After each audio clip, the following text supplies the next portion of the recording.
there. Welcome to Real Estate and Life with Dawn and Erik, your go-to podcast for all things local real estate and beyond.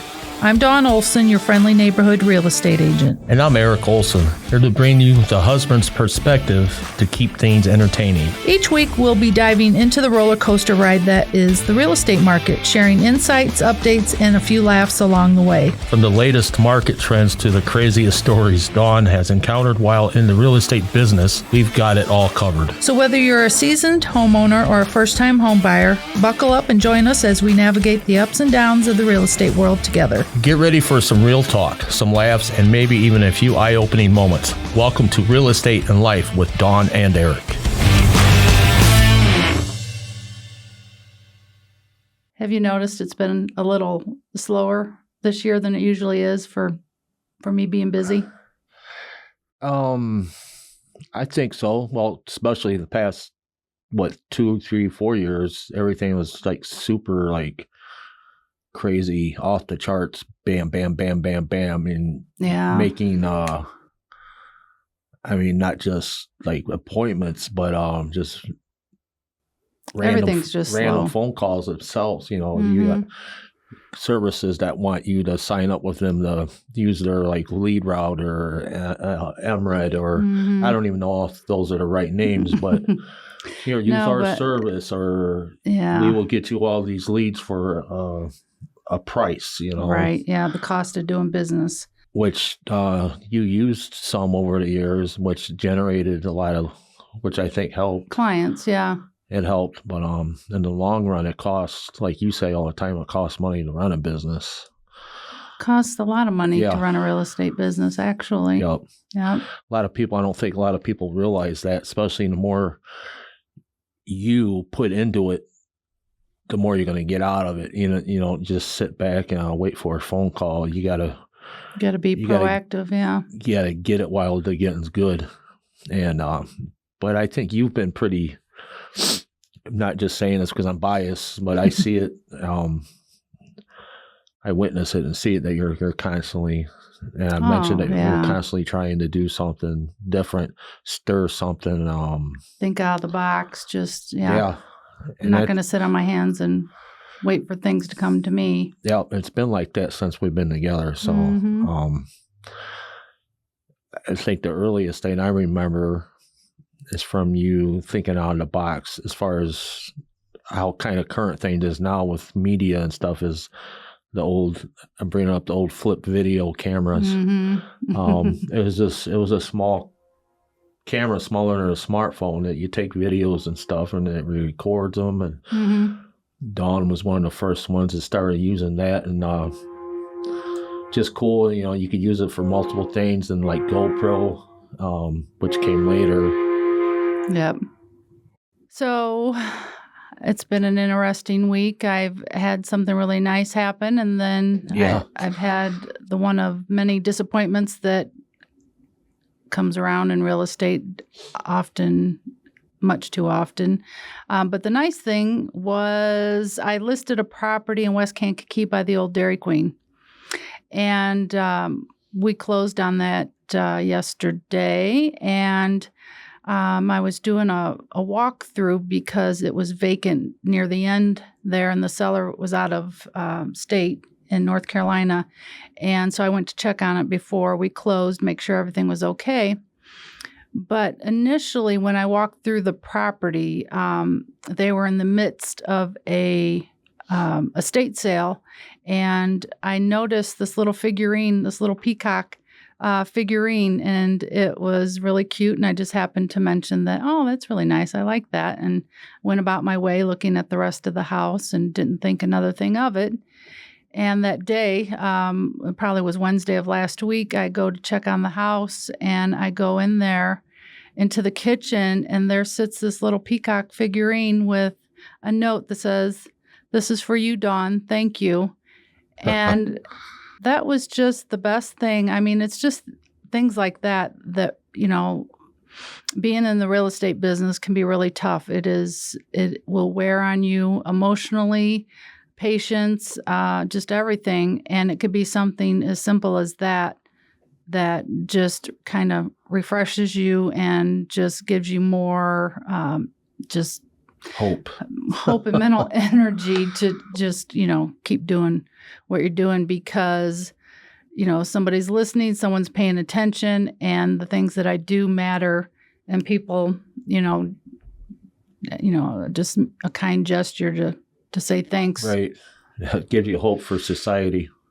Oh, yeah, just especially people. In this day and age, there's everybody. It's easy for somebody to moan and groan and complain, but I think it's harder and it takes more personality and pride and guts to be positive and put the positive stuff out there and relish in the good things that happen, which is pretty often. Yeah. But you still get a stinker once in a while, like you're probably getting ready to talk about. Well, in that house, back to the house real quick, it turns out I knew, and I tried to reach out to the owner of the Dairy Queen next door because instinctively, as an agent, when I'm in the house, I'm walking around, I'm doing a lot of things at once. I'm walking around, I'm looking for things that might need to be fixed, things that I'm going to recommend they change. I'm looking and thinking, like, once you've done it for so long, you just start seeing a price in your head because you've been through so many homes. You know what the current market is. So you just start getting a feel for what this house will go for and stuff like that. So I was walking through the house and I was just kind of getting a vibe for it and thinking, who is going to be the perfect buyer for this house? Well, naturally, I'm thinking if I own the Dairy Queen next door, I'm going to probably be real interested in a house for sale next to me. Right. And I did try to reach out to the owner without success because, sometimes it's hard to get a hold of the business owner because they have naturally people that buffer them from other, people that might solicit them or something like that. Right. So, but my point is I could have probably sold that house over and over again. Turns out the bar across the street was interested in it and I didn't know. And it just kind of amazes me as much as I put a property out there. I had colored flags attached to the sign, the whole 9 yards. Yeah, you had the flags out front.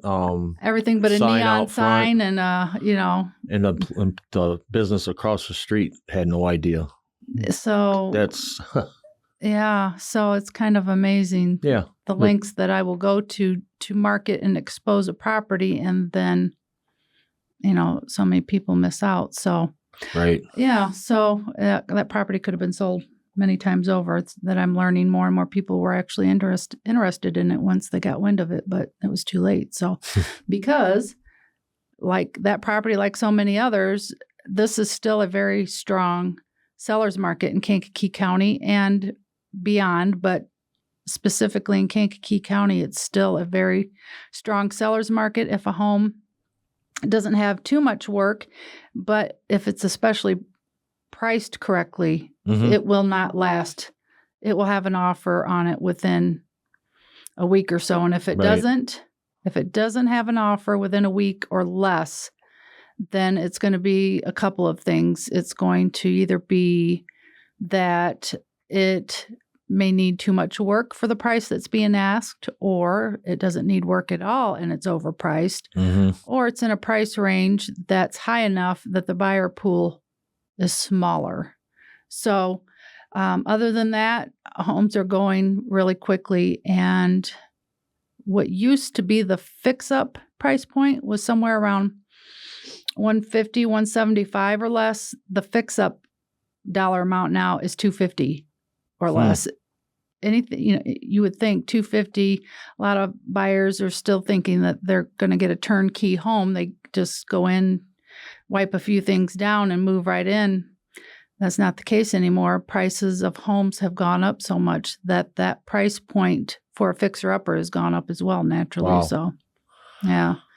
So that is kind of why the market is slow right now, because with the interest rates, which as of yesterday were just slightly over 7%, and they're coming down a little bit, but they're not going to be at 3% or 4% again any time in the near future. So while buyers continue to hope for that, the prices continue to go up. So that is counterproductive anyway. The interest rates are not going to go down like they hope.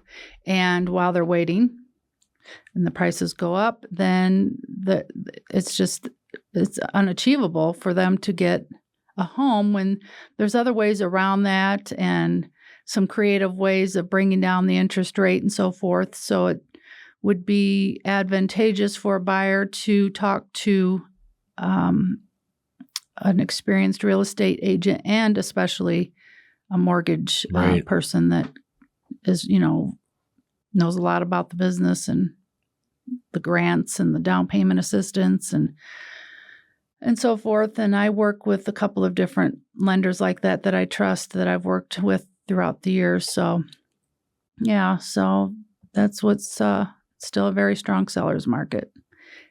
The other side of that for business being slow is that sellers are holding on to those lower interest rates they got a few years ago and even before. Mm-hmm. They're holding on to the lower interest rates for dear life because, they don't want to give it up. Right. But the good news is they've got all this equity built up in their home. So the consumer just needs a little guidance on not just looking at the interest rates, but the big picture, because there's so much more to what's going on than the interest rates. And it might be better off to, use the equity in your home to buy down interest rates or other creative ideas and just, but we're just kind of stagnant right now. Nobody wants to kind of move. So hopefully it picks up and so let's see. I was going to, as far as I noticed lately, I've got this new perception of listing prices. We up until a few years ago, and I've been in the business for 19 years, and up until a few years ago, we always thought of the listing price as a price that could possibly be negotiable, that everybody likes to kind of haggle a little bit, whether it's a car or a house or what have you, or personal property or whatever. That's just the natural thing to want to do. But the last few years, and especially even most recently, the last couple of years, that's just not the case at all. It's not a list price. It's more of a starting bid, if you ask me. It's just a new way to look at it. It's so many buyers say, "Do you think there's any wiggle room?" And I let them know I'll do anything that you ask me to do, but I would have to advise you that the way this market is you're going to, especially when it's new on the market. Mm-hmm. When it's new on the market, if you come in with anything less than asking price, that seller is going to hold on to that offer, wait for more showings, and see what happens. They're going to take their chances and hold on to it. Yep. Even if you give them asking price, I've had 2 or 3 instances lately where I've had cash buyers, and that is usually a seller's favorite. They jump all over that because, especially in the recent markets where an appraisal is a big deal when you're getting a mortgage, and you always have to worry if a house is going to appraise once there's a bidding war and it's up over asking price and so forth.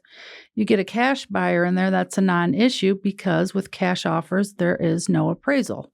So it just is what is agreed upon.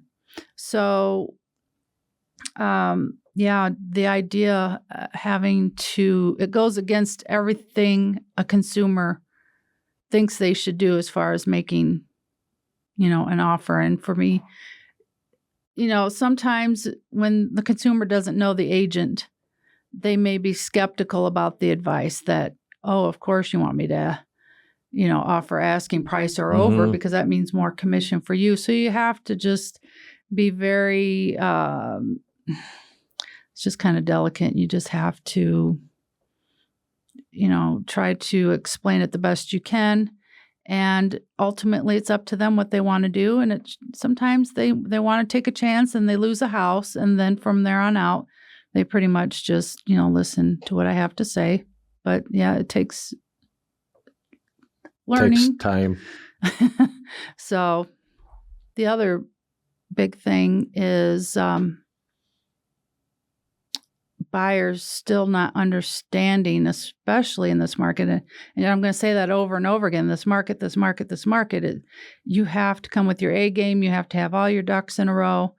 And you need the guidance of an experienced agent to help navigate these crazy seller markets. And the number one thing that a buyer absolutely must do, even before they approach a real estate agent, ideally, or even want to see any homes, is to go to a bank, preferably a local bank of your choice, maybe the one that you bank at, and get pre-approved for a mortgage. You're going to need all of your financial information, your W-2s, your pay stubs, your last 2 years taxes and pay stubs and all that good stuff.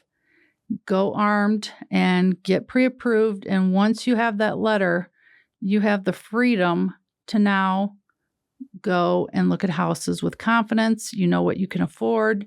You know what your payment's going to be. And we're not looking in price ranges that you shouldn't be looking in, where you're going to get disappointed when you can't get it.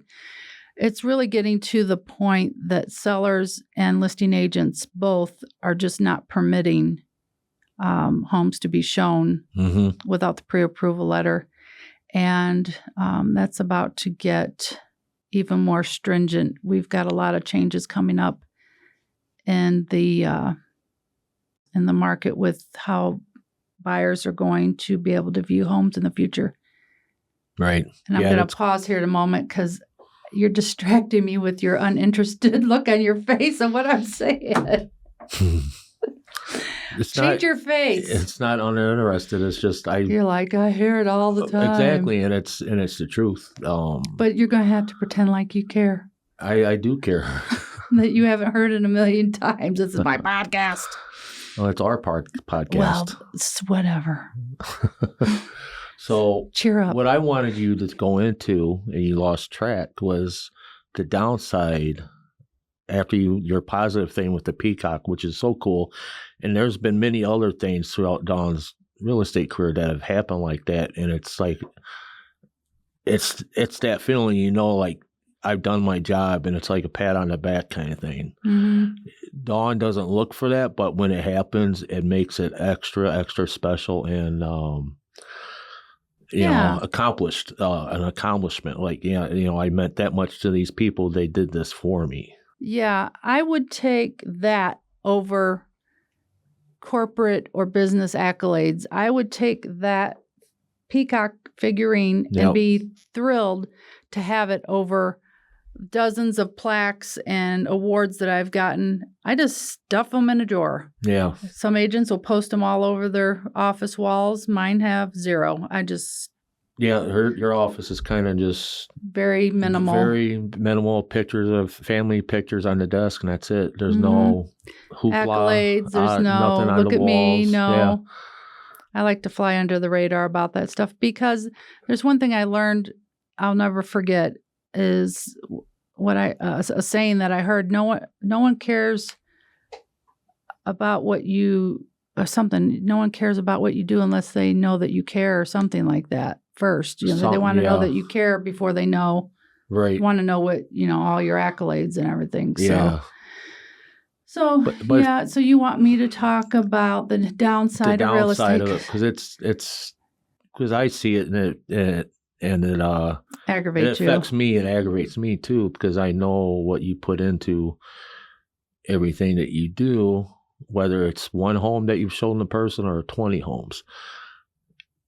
On the good side, you done your job and you get a little that a girl or a little, something that means something to you. And then the downside is like people just don't care. Well, and so you're talking about, I told you this week that I met with a family whose mother was moving out of her home, and they were getting her moved out, and they asked me to come over and have a look and give some advice about what to do or not do to the home, give them market analysis, do all that. I stayed in touch with them consistently at least once a week, just keeping an eye on things. And then I get a call from one of the family members that another agent in my office had called them because the mother's financial advisor had told this other agent about her selling her home. And well, it happens all too often. I invest a lot of time, a lot of energy, and I stay in communication and try to help people, and completely with no regard to me whatsoever, they just drop me like a bad habit and pick up with another agent because Joe Smith, financial advisor, said, "Hey, here's my buddy so-and-so realtor. Won't you use him or her?" And right. So that's hard.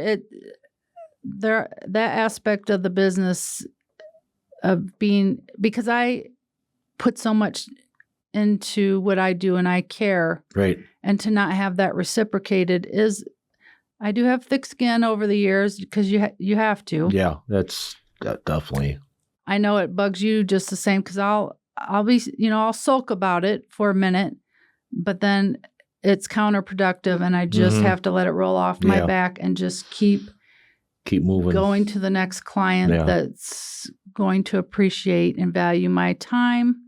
And that's the thing about this business is it's all commission based. There's no hourly pay. There's no salary. I think people still don't realize that. Time invested. And a lot of people feel that real estate agents make too much money, but it's the big picture that you have to look at. Right. It's the accumulation of time and experience and education all the time, and time spent with people that ends up being wasted. And the industry as a whole is paying for the big picture, the expenses that we have to endure in the business, and just everything. It's all wrapped up in one package, and commissions are negotiable. Right. They always have been. They always will be. I'll say that all the time. But yeah, there's just a lot. There's like 175 different things listing agents do. It was all tabulated once and written down, and like another 130 that a buyer's agent does. A lot of times people think we just stick signs in the yard and eat bonbons all day and just wait for a buyer to show up. But there's definitely a lot of footwork, computer work, obviously, in your office, phone. Getting a buyer, especially right now, is not the difficult part. Anybody that can fog a mirror could probably get a buyer. At this point, it's all the stuff in the middle. All the stuff in the middle that can go wrong. And the two biggest hurdles, the home inspection, that's the biggest. Yeah. And then sometimes the appraisal, especially when offers get out of hand and they're, just offering crazy amounts of money. Then they might not appraise. Cash. Right. It's all the stuff in the middle. That's where all the work is. Now, I was around when the housing market crashed back in 2008. I was 3 years into the business. Oh my gosh. That was crazy. Now, it was not easy to get a buyer then. So there was a different kind of work then. You really just worked really hard to market the property, get the exposure for the property, get a buyer, keep a buyer. So, it's just different now. This is a different kind of market, and there are ups and downs. This week was one of those, the roller coaster of up and down, up and down. Yeah.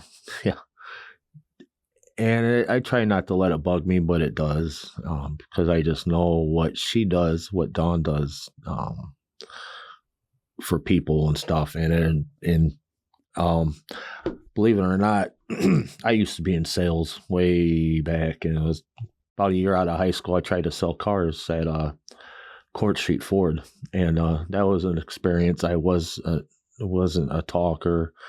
I was kind of just not, I wouldn't say shy, but didn't know how to approach people in a way. And back then, I don't know if that's the way now in the car business or whatever, but if you didn't bring these prospective buyers into the office or the sales room and let them speak to a sales manager or owner, then you would get in trouble. Like you would, I mean, there was a couple of times I remember getting scolded like I was a kid, because I didn't drag these people into the showroom. I'm like, how am I supposed to physically grab them and pull them in here, So yeah, and on Dawn's downside also is the same thing there, and it probably still is.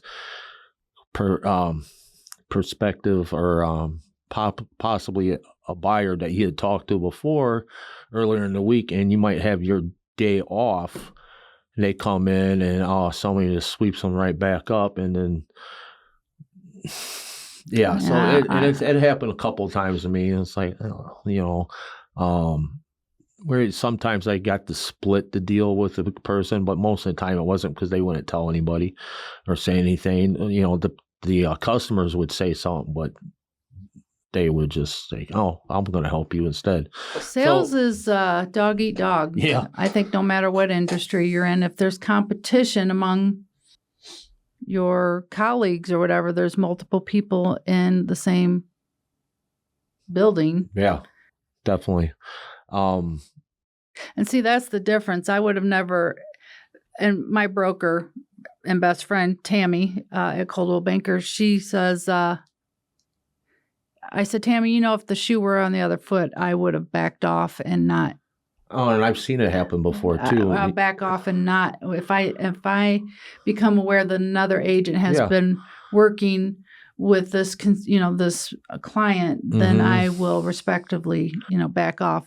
And I realize that's not the real world. I know that I may be the exception and not the rule because it's dog eat dog. I mean, I've witnessed it, and I've heard you even call the other agents, say, "Hey, I've been talking to this person," and they brought up that they have been working with you. So, and I just wanted to let you know I backed off, and I wanted you to know that you should call them because they're kind of wandering around agent to agent, aimlessly, just whoever will help them. Yeah, and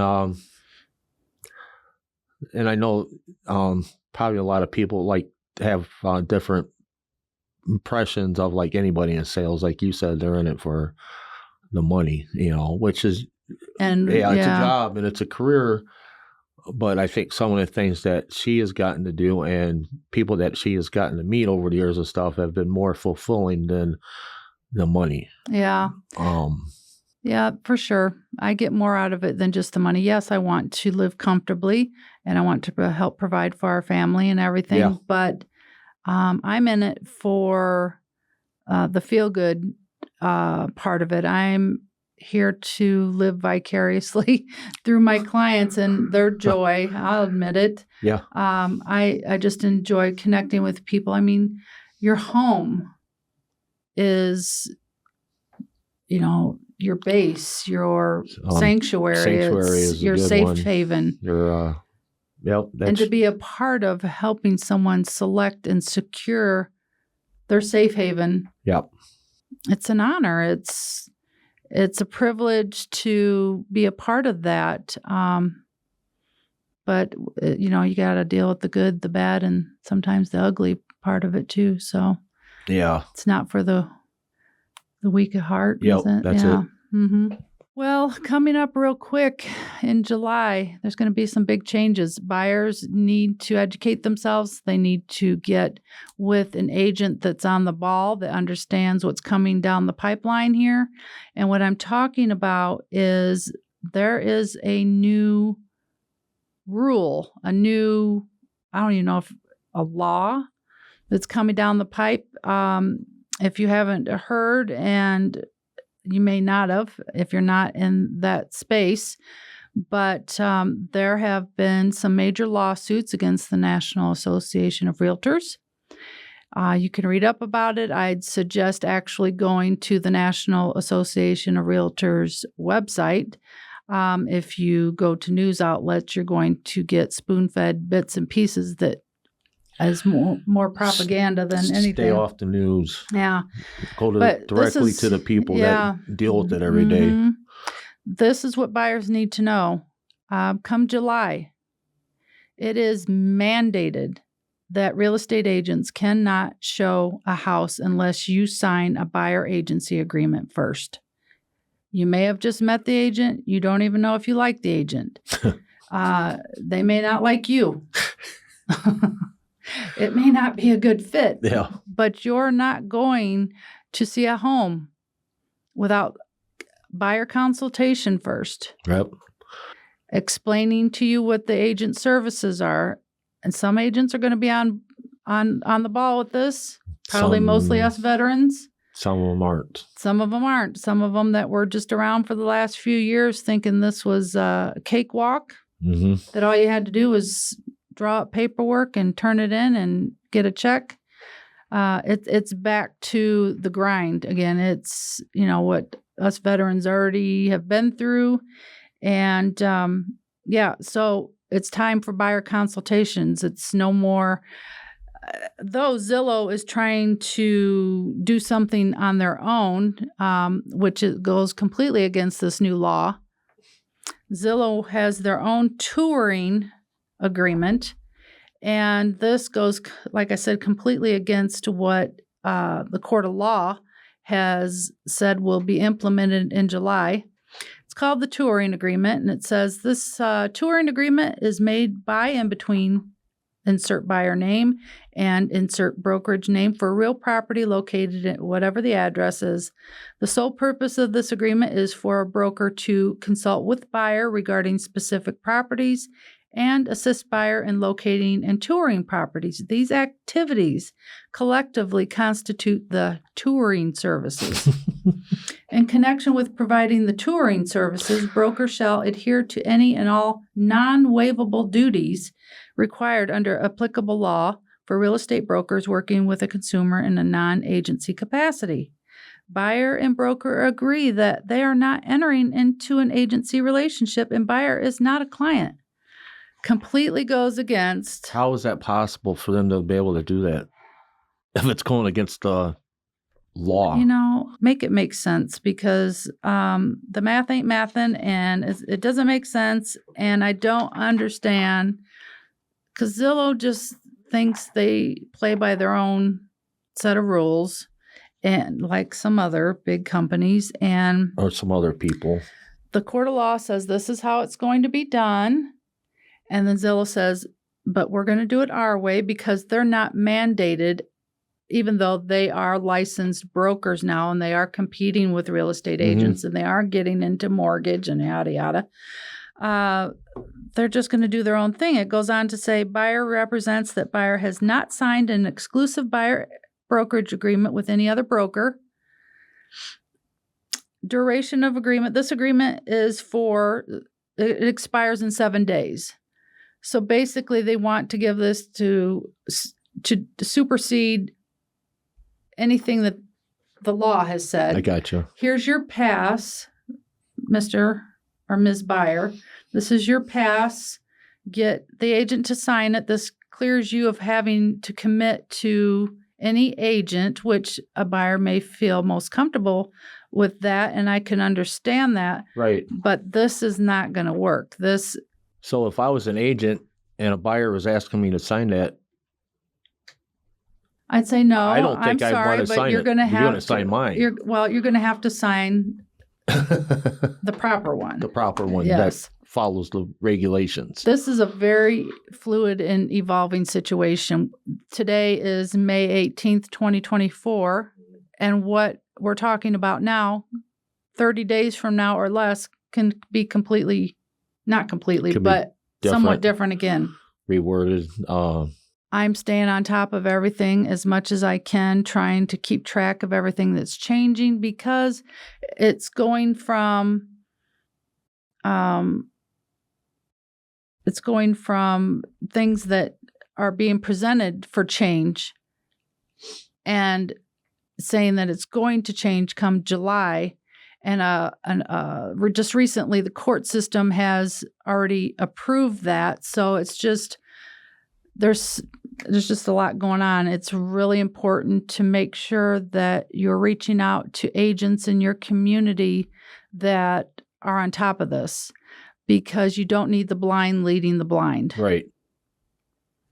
That's a recipe for disaster. So, there again, anybody that listens or watches, or even just every day in general, if you're working with an agent in real estate, or this can go as far as a personal trainer at the gym, or go directly to the source to get your information. Mm-hmm. Stay off of social media. I mean, it is good for some things. Stay off of social media. Stay off of YouTube. Go directly to the source. Well, I like YouTube. Well, I mean, as far as like getting like legit information, this and that. News. Yeah. The news part of it. Your news source. Go to the source. Mm-hmm. That'll save you a lot of headaches in the future. And that goes for a lot of other things too, but primarily with stuff that's evolving as quickly as this new stuff with real estate is, and it still is evolving. And Mm-hmm. Find somebody that stays on top of things, like my wife, Dawn Olson, Caldwell Banker. So what has been the most challenging thing for you as my husband over the last 19 years of me being in real estate? With your career? Yes. I'm just joking. My career. Yeah.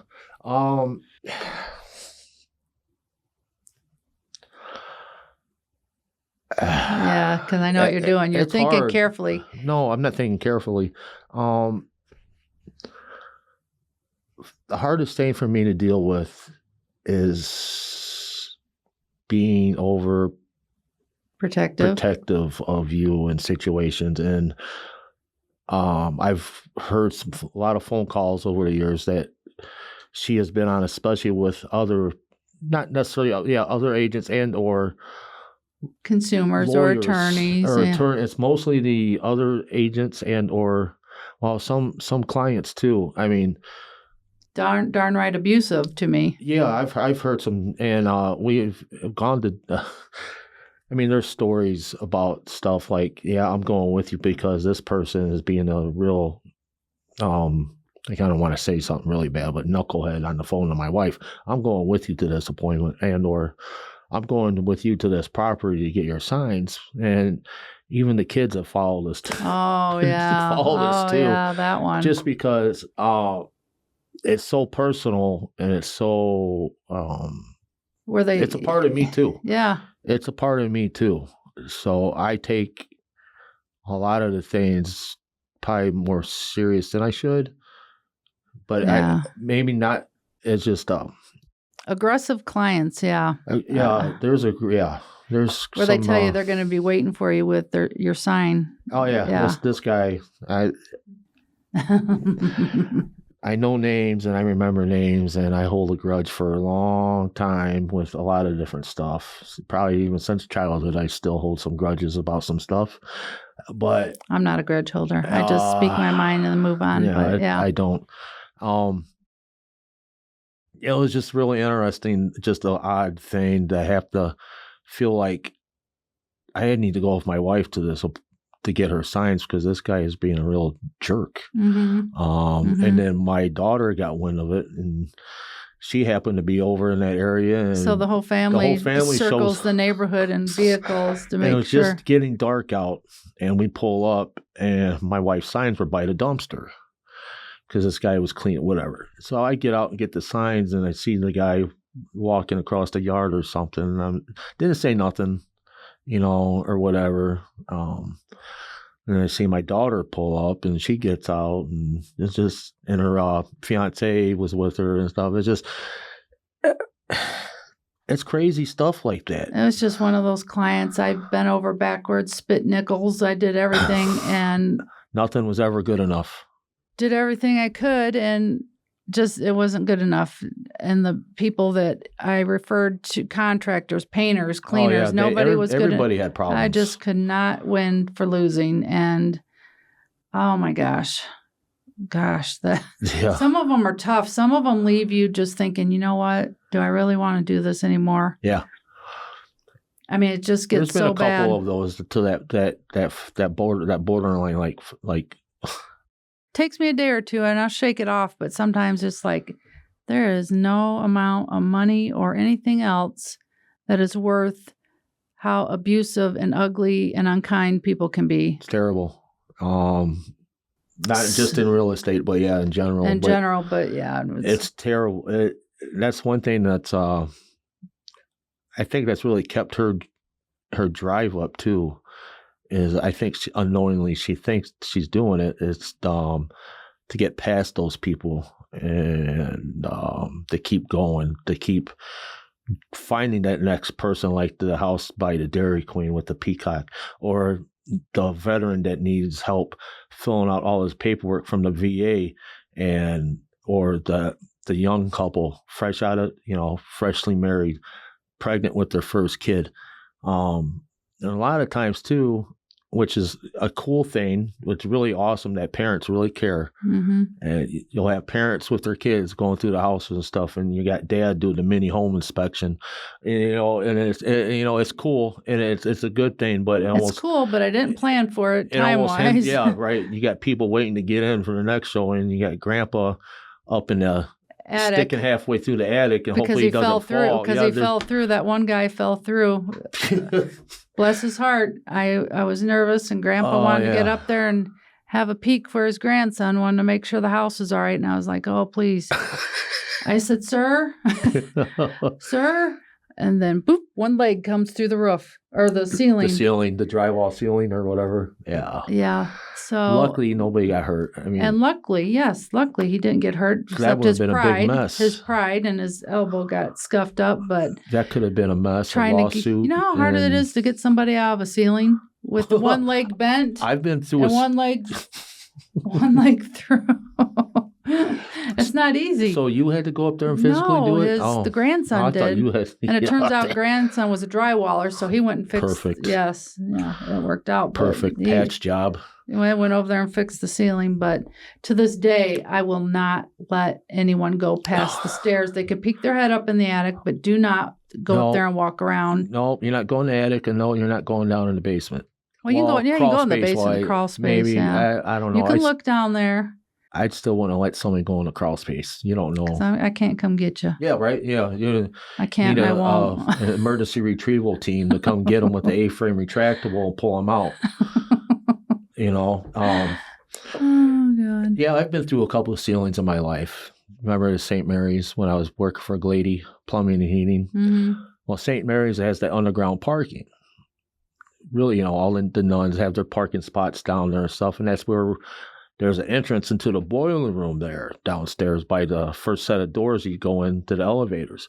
And we were doing a lot of work there. I was maybe a third or fourth year apprentice, and we did a lot of work at St. Mary's, which was really cool to see. Got to witness a lot of different things. Got to see a bunch of the ceiling. A lot of ceilings. There's other stories, all sorts of stuff. But anyways, that ceiling is a false ceiling. It's almost like you'd call it a crawl space because it's below the emergency room that is upstairs. So there's plumbing in there, pipes, cast waste lines, air, nitrogen, all this stuff. And there's only about maybe a 3 foot high, 3.5 foot maybe. So you had to step over stuff and go under stuff to get to where you're working. And there's trap doors, it's not trap doors, but access panels throughout the whole thing. And at the end of the day, I was coming back out. My partner, who was supposed to be manning the ladder, wasn't at the ladder. But I stepped over a pipe and stepped on one of the access panels, and I fell through. I got all the way to my waist, and I was able to pull my arms out, and I caught myself before I fell, probably about, how tall is that? Maybe 15 to 20 foot. Oh.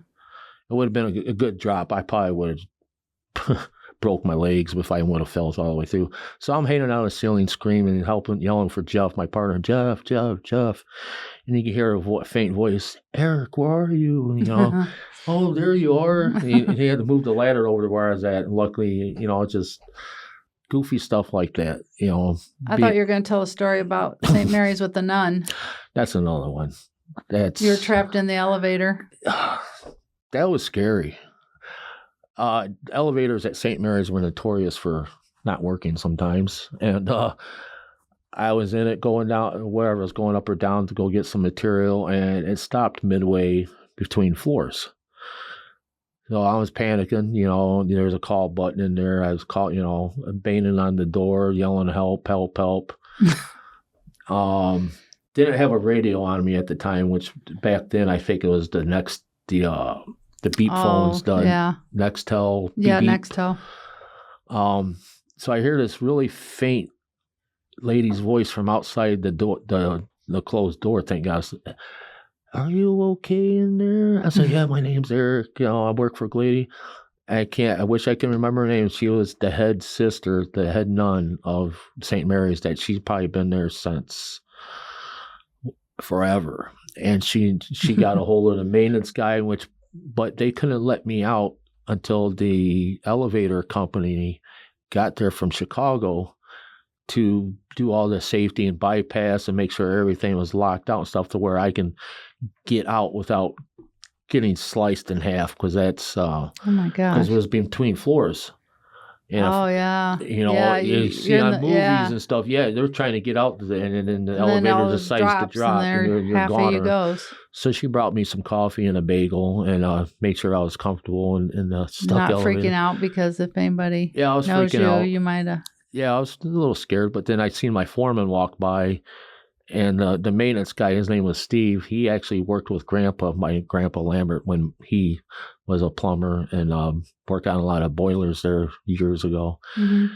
My foreman looked in and he goes, "Oh, there you are." I said, "Yeah, I'm stuck in here." And he just walked by, just kept going back to work. Like, oh, there you are. That's normal. See you later.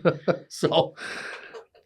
Crazy. And that was around the time you were just starting to get into real estate. Oh, no. Not yet. Not yet. It would be a few years yet, actually, because that would have been 2001, because I was pregnant with Brandon. Yeah, I don't think Brandon was born yet. No, he wasn't born until 2003. Yeah, yeah. And that was pretty early on in our marriage. 2-3 years, because I got in. Yeah, it was 2 years. Yeah. Yep. A lot of experiences at St. Mary's early on in my plumbing pipe fitting career, which was really neat. I got to meet a lot of nice people. Got to see a lot of different things, which I didn't expect to see. Working in a hospital, but you still run up upon stuff that pull at your emotions a little bit and stuff. And but I don't regret it though. It was fun. I got to see a lot of cool stuff, and yeah. So what, I'm just sitting here thinking, because as we're talking, of course, all different things are popping up in my head. Yeah. What do you think? So we've talked about dramatic and upsetting things in real estate. What's a funny thing that stands out? And I know what you're going to say. Because you and the kids, anybody that knows, always teases me. It's so hard to pick one, because there's a lot, but there's a few that are just super stand out. I think the top one has got to be hey, that's my sign. You know. So what happened? We used to go to Chicago though with the kids a lot for a buffet night on Tuesdays. Yeah. And back then we had an Explorer, had the third row seats and stuff. And we were coming home down North Street because we lived on Michigan at the time. Mm-hmm. And Dawn had a sign. I can't remember what street it was. It was on North Street. We were coming down North Street, and it was on North Street, wasn't it? No, it was down one of the streets before Michigan. Because we had to take a right-hand turn. Oh, that's right. That's right. I remember. Okay, it was an off street. There's a sign down there, and you if you're driving the speed limit, you could see down the streets for a little bit of time before you get past it. And you were, I was driving, wasn't I? Yeah, you were driving. Surprising we could see the signs, huh? Because I don't drive too slow. No, she drives like a Mario Andretti. So we could see down the street. She had a sign maybe 3 or 4 houses down from North Street. And you could see kids down there on their bikes kicking at our sign. And she's like, hey. No, I did a bat turn, didn't I? Yeah, let me tell. She yells, hey, that's my sign. She wasn't yelling at the kids. We were in the car with one of the kids' young friends was sitting all the way back in the third row. Pulls, if you guys remember Batman from back in the days, Adam West Batman, he'd do the bat turn. He'd pull that special lever in the Batmobile and it would turn on a dime. Well, she did that in our Explorer at about 35 miles an hour. Yeah. Oh, okay. Mm-hmm. Yeah, and we made the turn and we got down there. We made the turn. And she's yelling at the kids. I can't remember what she said, but they took off. Sign. They took off on their bikes, and it just. So the kids and was it Taylor? Taylor, one of Kenzie's friends, Taylor. He was in the back seat, just scared for his life. Yeah. So ever since then, when the kids used to get together and stuff when they were still young and everything, there was always that. You remember when Dawn turned? Or when we drive, or now when we drive by a property and they see my sign or something. Hey, that's my sign. Yeah. And it's some of our signs have come up missing over the years. People take them, or they go put them in random other spots. Yeah, you get calls for houses that aren't for sale because somebody decided to pick up your sign and put it in someone else's yard for fun. That's pretty funny. Then it won't which messes with me because I feel like I'm losing my mind anyway half the time. So when they call saying your sign's in this yard, and I'm like, the address doesn't sound familiar. I really think I'm losing it then. So then one sign keep showing up in some dance studio or something over by Briarcliff. Yes, Dance by the Light. Yeah. And that's a wrap for today's episode of Real Estate and Life with Dawn and Erik. We hope you enjoyed our discussions on the wild world of real estate and maybe even got a chuckle or two out of the crazy stories. If you've liked what you've heard, be sure to subscribe to our podcast and leave us a review. Your feedback means the world to us. And don't forget to tune in next week for more insightful conversations, updates on the market, and of course, our segment on the wildest things I've seen in real estate. Until then, this is Erik and Dawn signing off and wishing you all the best in your real estate adventures and everyday life. Take care, and we'll catch you in the next episode of Real Estate and Life with Dawn and Erik.